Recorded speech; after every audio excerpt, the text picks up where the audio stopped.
because we know that many are saying that electric or hybrid cars are the only cars to the future. In fact, California says it will ban the sale of gas-powered cars in just 12 years. New Jersey going the same way. Seems impossible. Who knows? Time will tell. But if you looked into buying an EV, well, if you have, you know one thing. They tend to be expensive.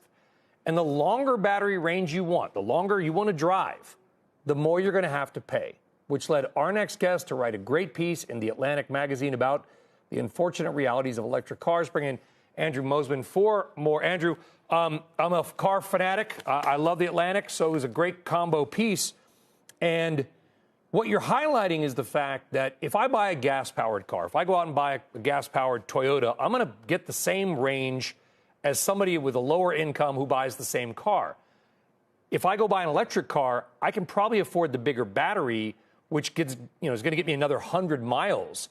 We've got to figure out this pricing discrepancy because it does feel like a blow or an expensive hardship to those who are trying to make the transition. Yeah, that's right. I think what you'll find is range is probably the biggest contributor to your convenience, your happiness, your just general lack of anxiety as an EV owner. I talk in the piece about how, we have these EPA-rated EVs that are out now, and you'll hear a number, like the new Tesla Model 3 is currently rated at 272 miles. It's not actually going that far. You can't charge up to 100% most of the time. If you're driving down the freeway, it burns through miles faster than that. So if you are, as you said, if you can't afford the $100,000 version of the EV, you have the $40,000 version, and you have the smaller range figure, life is a little harder. You might be a little more uncertain that you're going to get 150, 200 miles down the road to where the next charging stop might be. Because the difference, and I'm not going to pick on Nissan. They developed the Leaf. It's a great car. They're one of the originators. But I was looking at one of their newer cars called the Aria, and it goes from $43,000 to $60,000. The $43,000 version will get you, they say, 215 miles, but we know that's not 215 because no electric car you drive from 0 to 100. So you maybe, 170, 180 realistic miles before you get jumpy about the charge. And then, do you have a house? Do you have a garage? If you live in an apartment, does your landlord, will they put in the charging station, or do you have to put in the charging station even if you're a renter? I don't doubt the way things are moving, but there are huge questions, in addition to, by the way, taxing the roads, that we have got to solve before this is fixed. Yeah, that's right. That thing about charging at home is one I really wanted to write about in Atlantic, because I feel like it's something people just simply aren't talking about, and it's a huge difference.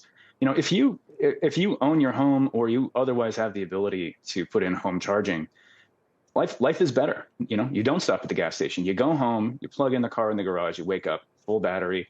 That's all the range you need for a day, unless you're going down the freeway on a road trip. If you don't have that, you can't charge it at home and you don't have them at work, you're talking about dealing with the annoyance of driving down to a fast charging station and every time you need to top up, which may be miles away. Or may not work. When I drove 500 some miles, I've done a few trips. A lot of the charging stations are broken. Some jerk in a gas car is parked there, doesn't want to move, right? There's a lot of issues. The credit card processor doesn't work. And by the way, it's not free. A lot of these fast charging stations, I was $30, $40 to top up just to charge. So there are many hurdles. What we're saying, tax credits help, but do you think the 2030 goal is realistic? 2035 goal? I don't know. I think that you can get a big chunk of America to electric by then, but all is a big ask. You've really got to expand with a ton of fast charging stations, and especially if you want people in suburban and rural America to be able to do this, you've got to go out there. Like a lot of the, you were talking about the charging networks before. I mean, that's why I bought a Tesla and not a different EV in 2019.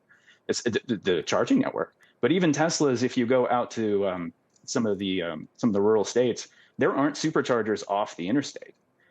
So Yeah. we got, it's good that he's opening it up. It's going to be a ways, and maybe next, I would love for you to write about, I'm not going to tell you what to do, but I don't have time, but write about the gas tax issue, because gas taxes pay for the roads. Electric cars use no gas, so you've got registration fees, stuff like this.